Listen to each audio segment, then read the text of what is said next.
Shit.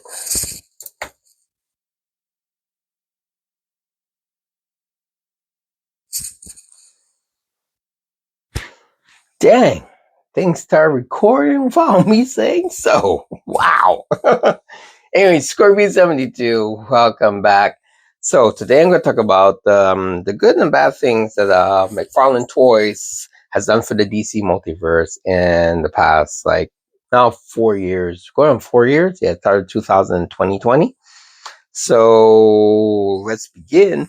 As you can tell, I'm a big DC multiverse fan. I'm currently in the process of revamping my whole toy room and everything like that, which I'm trying my best to do or end the year video and stuff.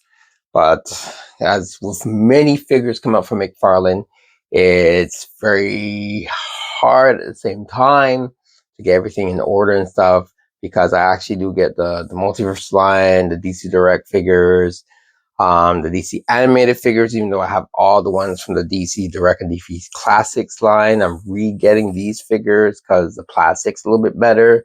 Some of the plastics, the older one, are either fragile, very delicately, that I don't even want to touch them, move them. Some of them are already broken without me even touching them. I just like do a little wink and they break.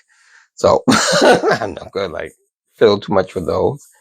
And what else? The DC? Oh, the DC Superpower line, which I'm really enjoying, because I'm a fan of DC Superpowers. I grew up on DC Superpowers. I wish we get more into of the characters that were on that list that first came out during that year.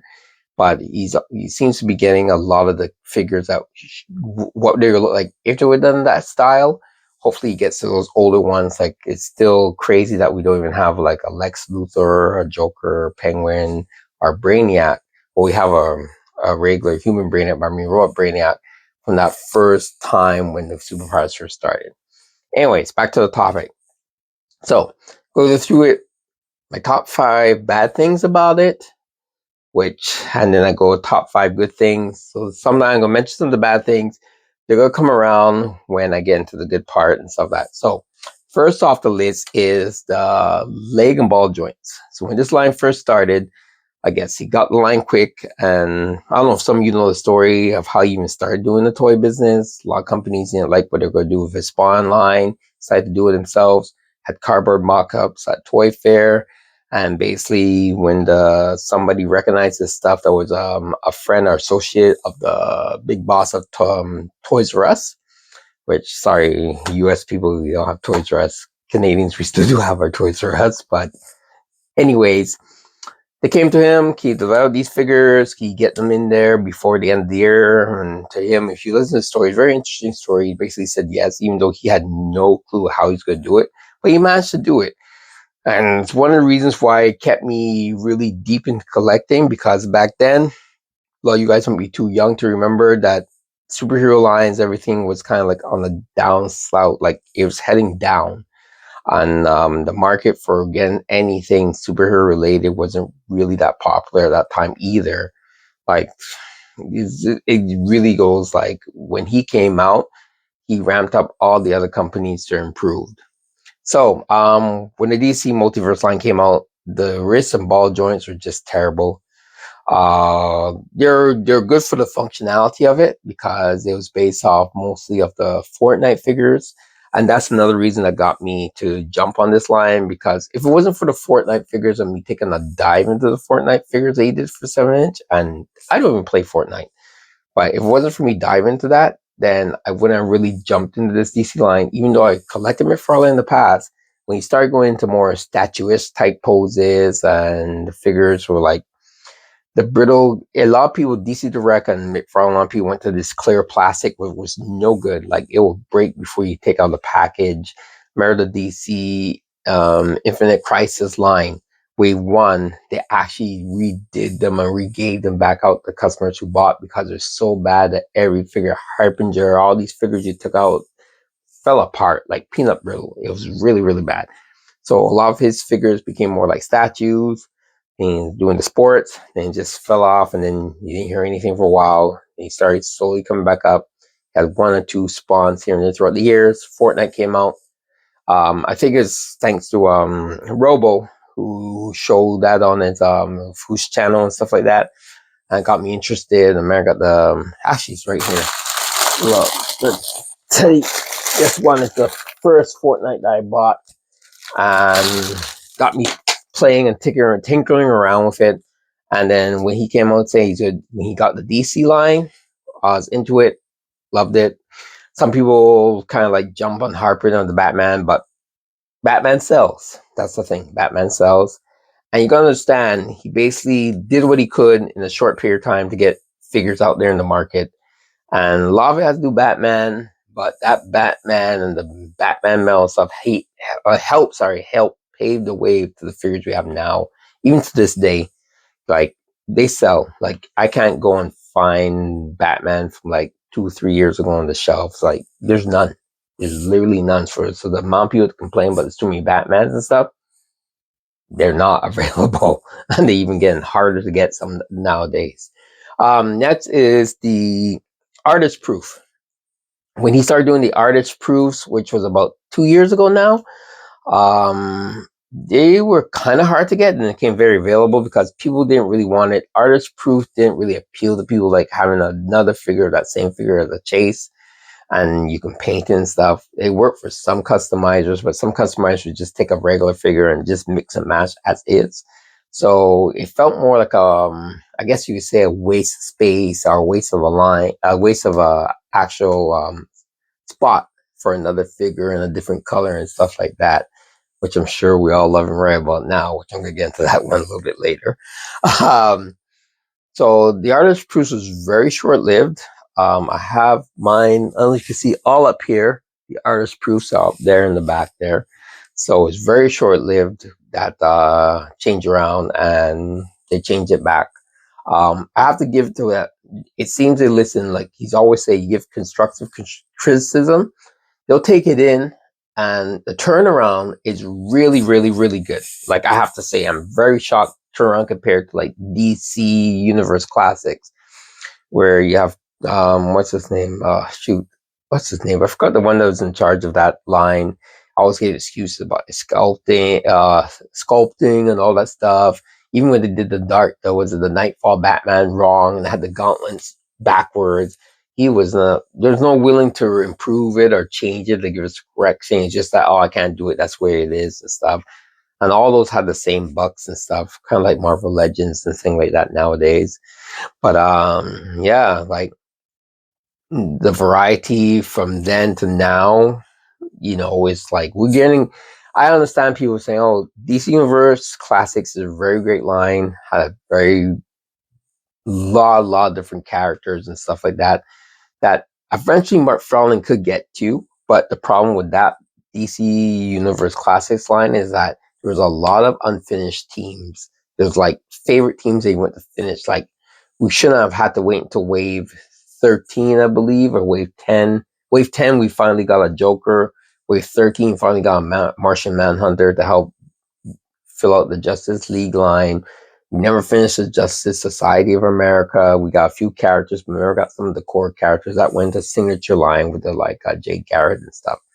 So it's all about. So back on topic. So 4 artist proof. Next one was the tall card stands, which came into play, I believe, again this year, something like that. Even I have to agree, it's a good concept if you're that kind of collector that gets 1 or 2 figures here and there, and that's it. But for collectors like us, are people who've been collecting the line from the beginning, it takes up a lot of space. It's tall. It blocks up a lot of space of other characters. You put that stand beside the figure you bought, you're blocking like 2 or 3 other figures behind it. And even when you turn around, you can't read all the info and stuff. So it's a nice museum type piece. So it's perfect for those glow in the dark ones, or the the accent lines and stuff like that. That's good for those lines, but it wasn't good for the collector's edition when he started introducing it. And that's another thing you have to look at too. That change, like he changed that pretty much within 2 or 3 waves, and we don't have those stands. I don't think we get those stands anymore. I have to check the latest wave, but we're getting more accessories and stuff. So it's not to say it takes long. Remember, we're only 4 years. Now 4 years. I think the contract's up for renewal next year, 2025. I think it's 2 year each. But within that time frame, that's a change. Like within a couple of months, bam. Like, okay, you don't like these big tall stands? They're gone. So I can't complain about that compared to another company that's had the line for so many years. I'm bringing it back to Mattel when they had the DC line. They only wrapped up in the last year. Even so, some of those figures never came out that we saw online, like the Black Canary and the Mama figure and stuff there. I think it was a Mama from Mohammed. Anyways, you can look and see. They started doing double jointed knees, elbows, stuff we were asking for a very long time from the Mattel line. We never got. Well, I won't say never. They put it in the weirdest figures. Blue Beetle got double jointed elbows and knees. Martian Manhunter got double knees. For even Black Hand got double. Like the figures that shouldn't have them, we didn't ask to have them, had them, and the ones we really want to do never got them. Next bad thing is the popular characters in the wrong colors and stuff like that. So if you look at the back art and stuff, you'll see you get characters. Static Shock comes to mind. You see the back cardboard of it, and then you get the character. Like he should have been in one of the two colors from the cartoon at least to start off, not the one from the comic book right away, or at least he should have had a platinum. If anybody should have had a platinum different figure, he was the perfect one. What are the ones that come to mind? I know the Green Lantern when it first started out, they have the right colors, the Hal Jordan one. There's a few others that they could have did the right colors and stuff. Now, that being said, people freak out when it's not the right color and stuff, like Dread Knight, which is the Scott Allen Green Lantern. People were freaking out when that one came out. Why didn't we get the first one? But if you notice, it's always a trend where I think he does the weird out, like different costume of that character. See how that sells, knowing that the correct version of that character is coming down the line. I think if they did it the other way around, it wouldn't sell as much or as well. So I think a lot of that has to do with just like, here's this character in this costume. You made up, like, a love, whatever. We'll see how it does. But we'll give you this guy. Same thing. Captain, what's it? We can't say Captain Marvel anymore. Shazam. Perfect example. You had the Nightmare, Death Mellow Shazam. And then people were like, where's the regular one? Stuff like that took a while. And then you had the regular one. So even now, like, I think we're getting like, now you see how he trickles down. He does this weird out version of the character first, and then we get the correct version later. And the other thing was, shoot, man, the bad thing was platinums everywhere, which is now current. What's going on is that almost everybody's a platinum. Sometimes the correct costume or the costume, a uniform you want, and the character is a platinum. You have some that hits or misses. I like when he does the platinums. As for those who like the superpower genre, like I do, like I have my set here with like Wonder Woman or Dark Penguin, Mr. Freeze, those characters like that, and the superpower type look is cool. Another platinum is the upskirt like look, like how they did with Captain Boomerang. They did him in his White Lantern costume and stuff like that. So platinums like that are good, but when you do a platinum figure of the correct costume and stuff, which like I wrote this list a few weeks, maybe a couple months ago, but now when I look at it, it's like wow, like what's it? Lightning Land comes to mind. The correct costume color for Red Hood, the one with the big dome, comes to mind. Who's another one that has a correct costume that you have to get? Oh my gosh, there's like so many right now. Like, thank goodness he didn't do that with the Joker, because that would have been a totally uproar there. And at least the other platinum of the new Joker is coming out is in his black suit. Who else? Huntress, at least they had that. But yes, some of them, the platinum, I think the platinum should be the ultimate costumes and not the main costumes that people are looking for, because that just, it rubs collectors the wrong way. I understand it's pushing more to get them into stores and stuff like that. But it's sometimes like you want this version, this costume, the correct one, the one that first started out versus the platinum.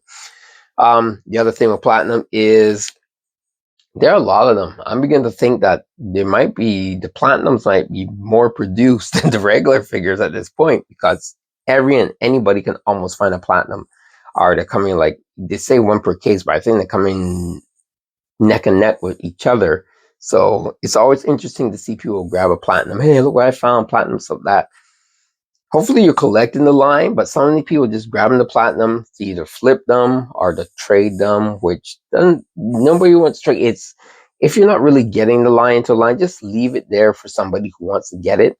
Or if you're getting it, okay, you get it for trade and stuff, or if you need to like get an extra one to sell to offset, maybe you bought a case and stuff, that's fine. But I'm finding lately that the platinums have been more available than before. Like before, when I had the gold Batman, gold Deathstroke, you could barely find those ones. Those are like true platinums. Even look now, like I said, I wrote this list a while ago, but I'm up to date. The Batgirl from the Batman DC Direct, the cave one with all like from back in the cave time, like dinosaurs and stuff.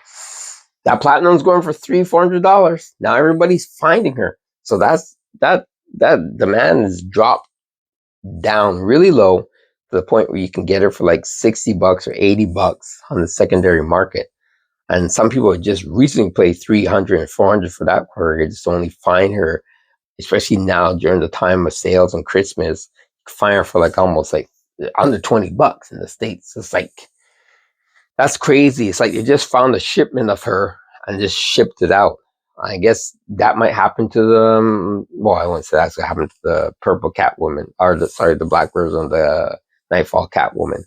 She's commanding. She's the one at the top list. Who else is Hal Jordan, Spectre, one that I don't have. I'd rather have that one as I would like to have that one, I should say.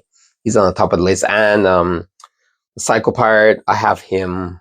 I don't know why, but in all, it's like the platinums, I feel they're another way to get people out there hunting to grab them, but I don't think they're as limited and as chased as they are, especially now they come up with 3 labels. You have like gold label, silver platinum, and now it's supposed to be a gold platinum on top of that. And it's just, it's going to get, if they add any more labels, it get too confusing, and you're going to turn a lot of collectors off, because it's going to be too much whack.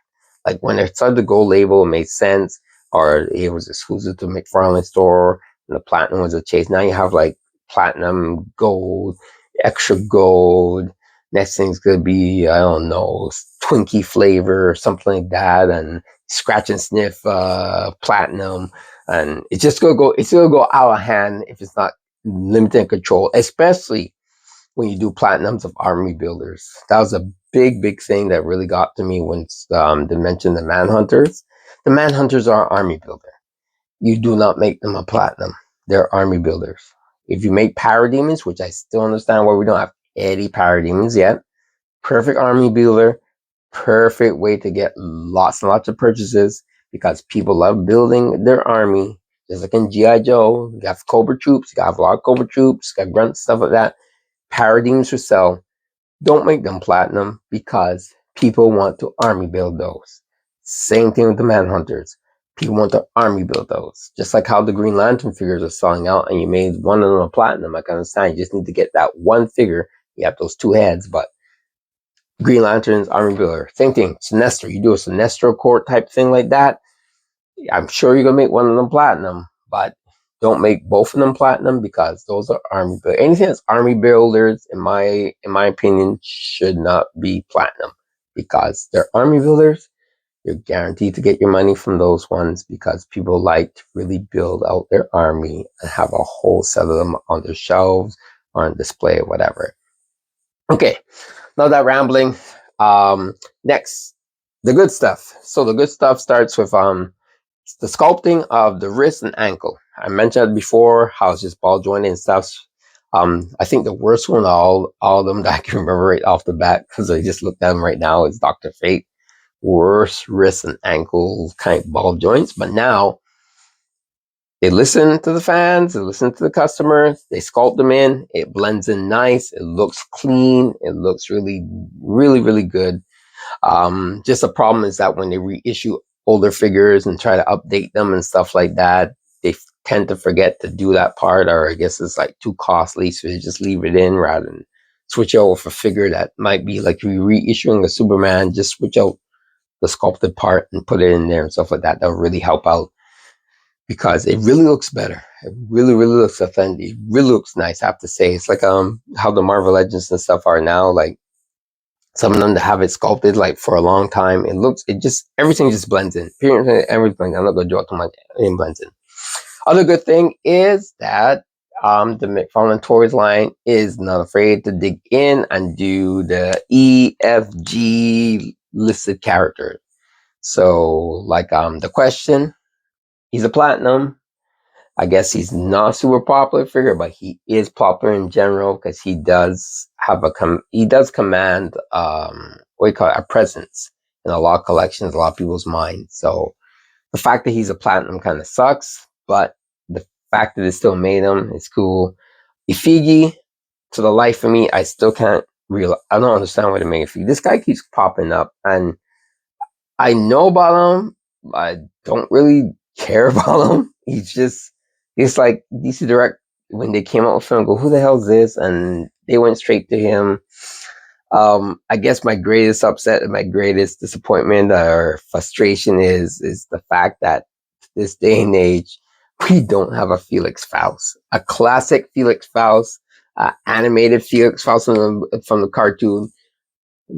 Even from Justice League Unlimited, we don't have a Felix Faust. If you look back in comic history, he was a sorcerer that caused a lot of problems to Justice League.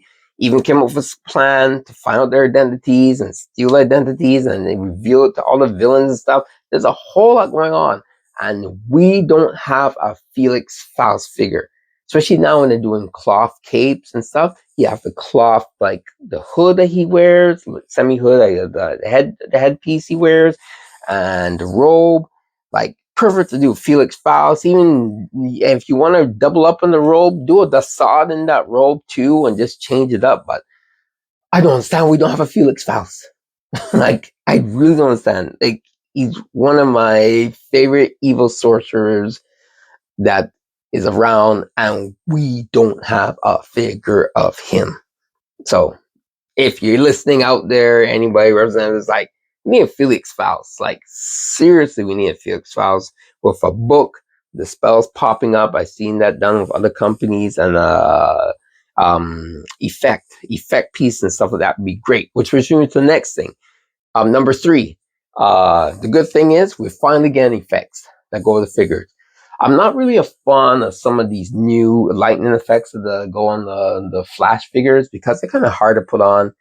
I don't know if it needs to be a little bit more rigid or less rigid, but are some instructions that have where to put them, but they're hard to get on the muscle parts or wherever you want to put them, and they're hard to stay on. Like, I'm actually stay on this long, like, okay, but I don't want them having holes. Like, the whole thing was like, that's too much for the figures having a hole, the Flash having a hole in the boots and the arm and stuff, but they held in place. Okay, maybe one effect that can go in the back, but they have the hole in the back. But the lightning effects are cool, but they just need to be more applicable to where you have to put them, or at least put a little sheet saying where they should go primarily. I know you can put them wherever you want, but it helps out for new collectors to know exactly where they can start off, like where to put these things, and they need to stay on. Like, for some reason, they'll slide off. They just fall off.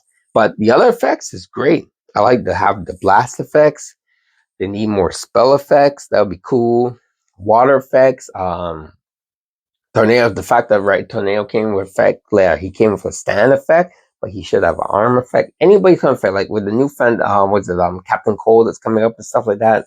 The Green Lanterns have great effects now, finally. So keep up the power effects. If the figure has a power effect, add it. Superman needs a heat vision power effect. Darkseid needs one. Anybody that has a main power effect and stuff should be added with the character. And that's yeah, that's all I have to say about that. Just add the effects because it was crazy that a lot of these figures wouldn't come with any effects and stuff like that. So effects is always a plus. I know some people use them, some don't, but it's always good to have a certain effect, like an ice blast effect with Mr. Freeze and stuff like that. Anything like that is really, really, really welcome into this line. Second is extra hands. We've been getting a lot of extra hands in the past year and a half now. Um, Sometimes they're odd, like sometimes you get more than one hand than the other. My thing is always should be guys that like to punch, like super and stuff, to automatically come to closed fist hands, to flight hands, and the rest is whatever. I know they like using the gun trigger hands all the time, or the pistol tricking hands all the time. For figures that they can't add that to, it makes sense because then you get like find one accessory pack or something you can add it in. That's cool. At least you did that part for you to do that.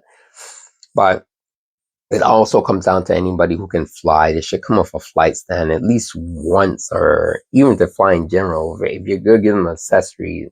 Flight stand should be automatic. But yeah, extra hands and stuff is really good. Not too many, because sometimes the extra hands could be too many. Like Robin, he had a lot of extra hands. That's a little overkill, because he had like 6, 8 different hands and stuff like that. But okay.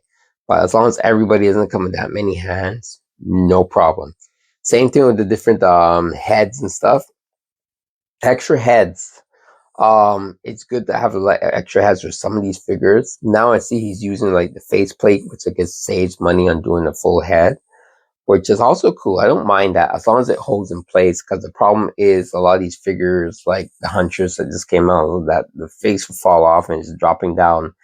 So if you're going to add the face plates, this is the time to add like a piece of tape or something that's not going to take off any of the paint, but piece of tape over their face to hold it in place. Because when somebody's going to buy a figure and they just see this blank, like $6 million man robot face off missing type thing, and the face plates on the bottom of the packaging, number one, they're gonna think it's broken. Number two, if you're an inbox collector, they're not gonna buy it because they have to open it and put it back so it's not really sealed, and they like to just buy it and put it on the wall. So, and yeah, like I said, that's the two main things. It looks like it's broken, and inbox collectors like, nah, I don't want to get this. It's there. What I'm going to do is shake it up like a etch and sketch and hope it gets back into place. Nobody wants to take that much time to do that. So faceplates, cool. Tape them in place, or at least find a way to like package it. So even put on like an extra like clear filter over the face, some way to hold. Just find a better way to hold the faceplate in place, or make it a little more sturdy that can hold in place, because it is annoying. Like, you get to figure like where's the face, it's all falling apart. But I do like the fact that finally they're doing extra heads and everything like that. So that helps out a lot. Especially when I change the figure, like mask on mask and stuff like that. It's really cool. Last but not least, cloth capes.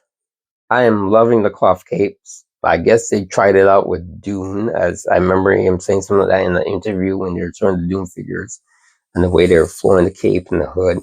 And that, it's just, I have no problem with that. I like plastic capes because, they're set, but cloth capes, the way they're doing it is really seems to be well done. It holds the pose, it stays up sturdy. I'm just worried about, excuse me, how the wire is, as long as you don't snap the wire and then you can't get the cape up. But so far, all my cloth capes I haven't a problem with. Um, I don't know if they've done that with the jackets yet, the coats. That would be interesting to manage to get that done. Like, they had like if Hush came up with a cloth like coat, that would have been really cool because you can do those poses like in the comic book. But the cloth capes, I have no problem with those. They're nice. They're very nice. You can pose it in whichever way, have it flowing. Superman can have it flopping this way. Batman, Robin, all in one. So the fact that they went to cloth capes and tried it, I'm glad they took their time and did it right, rather than have it just come out half-ass. It'll be nice to see cloth capes like that in the superpower line, maybe. I know it might be trickier, but it'd be just a smaller type wire and you can pose it. That would be wicked. Yeah, but I'm all for the cloth capes. It's really good. And that's pretty much it. Top 5 bad things, top 5 good things. I hope McFarlane keeps the line. I think they're doing a pretty good job. There's always some nitpicks and stuff.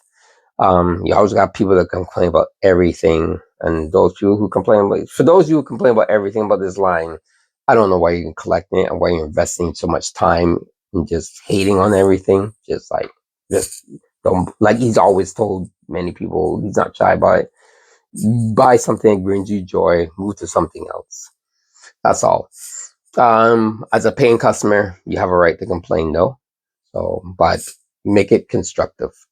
Um, like the fact he's doing vehicles, something we didn't get from Mattel either. We got like 1-2-seater vehicle from Mattel where at the beginning, and then I think maybe we got the movie vehicle Batman, but he's doing a vehicle. Like I don't know what to do with my Kenner and like my other Batman vehicles now, because now I have all those movie vehicles replacing those ones, which I never thought he would do.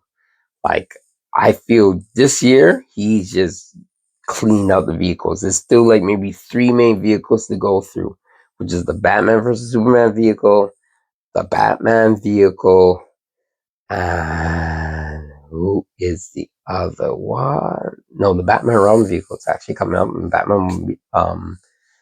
Batman, what's it? Batman Robin one I said, and Batman Beyond.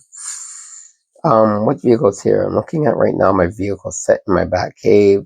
The Arkham Knight Batmobile, the one that splits open and stuff from Arkham Knight, would be cool. The first Batman Arkham Knight Batmobile would be cool. Brave and the Bold, the red and black one would be cool, or even the blue one. And yeah, I think that's he has to do the animated one. The updated version of the Batman, the animated series Batmobile, has not been done in 6-inch form. It's been done in 5-inch form. And then we're off to the Batboats. He's done the 66 Batboats. He needs to do the 66 helicopter. Hopefully we get that next year. What else is there? The Batman Forever Batboat. The Batman Returns Batboat Ski Boat. And then we get into the Batwings.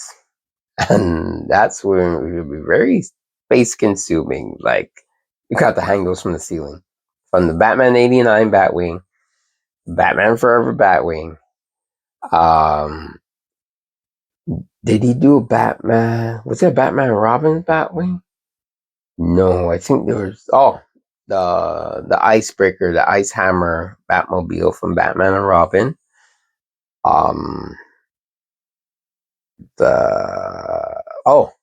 The Christian Bale, the Bat. There's still that one he can do, which you probably will.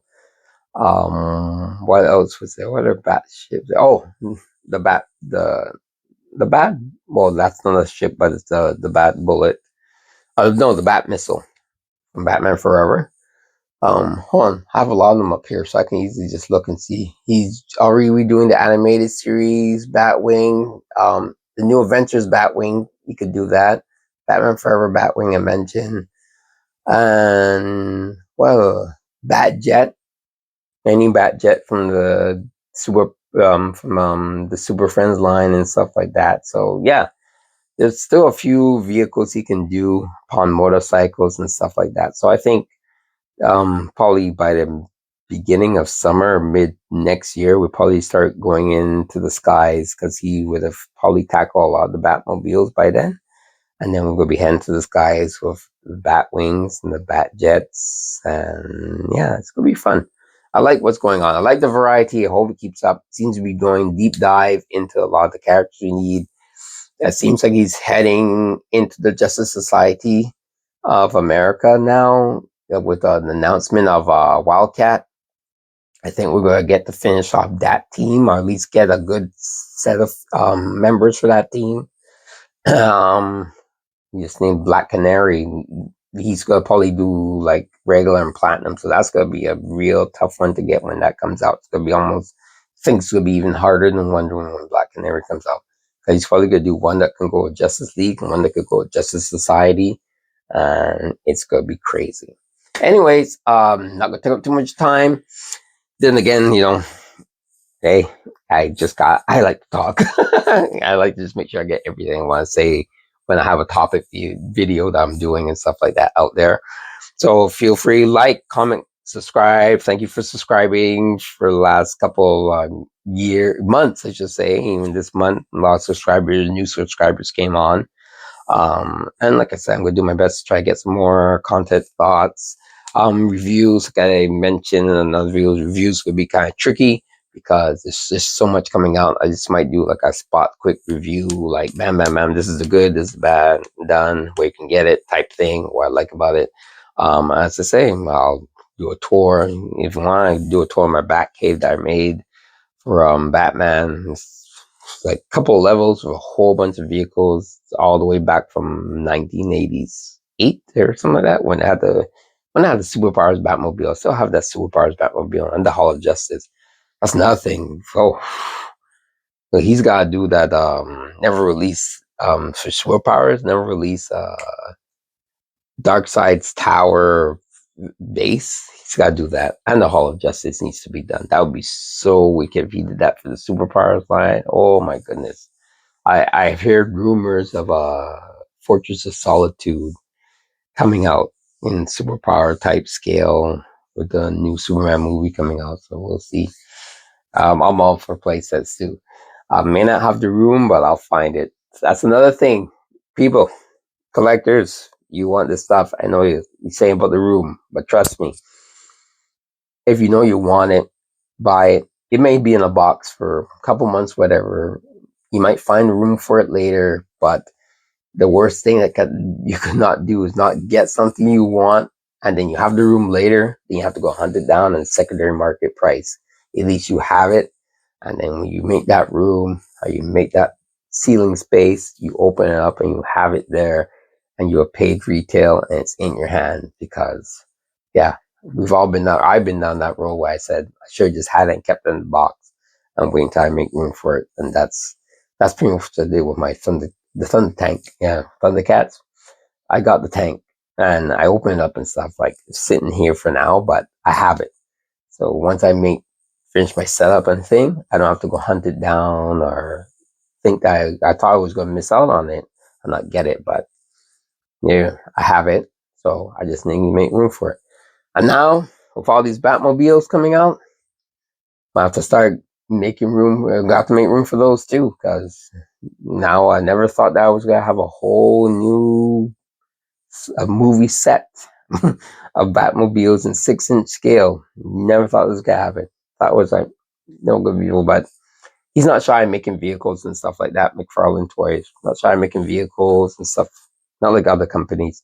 I do wish he would do, even if it's a McFarlane exclusive, whatever, like a 32-inch anti-monitor or something. That was like, I think I'm going to end off on this. That was probably the worst like decision that Mattel DC Infinite Heroes did. They had a great Infinite line.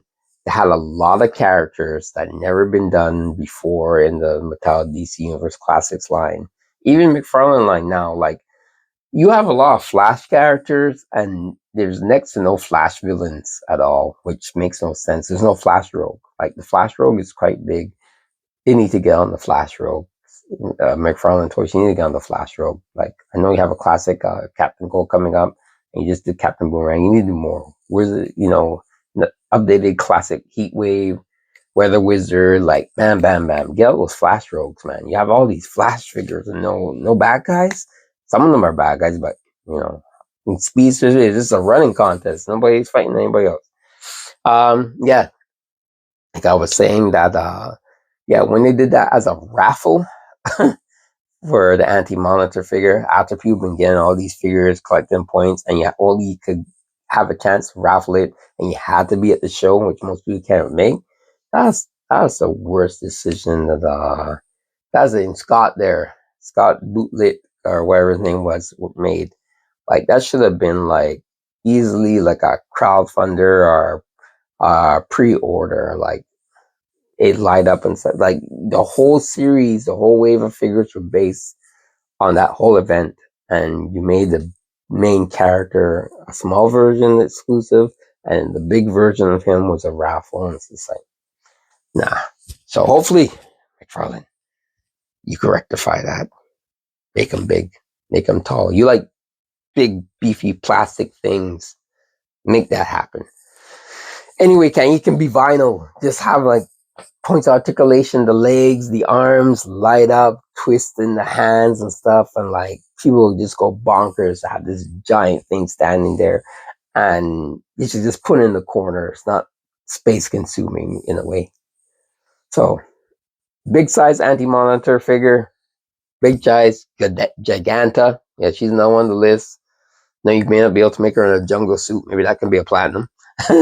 Make her in a, like a what is it called? The gym suit, whatever the what do you call it, track suit she wears nowadays. Anyways, Scorpion72, thanks for watching. Thanks for your time. Like, subscribe, comment, and I'll see you in the next one. Ciao.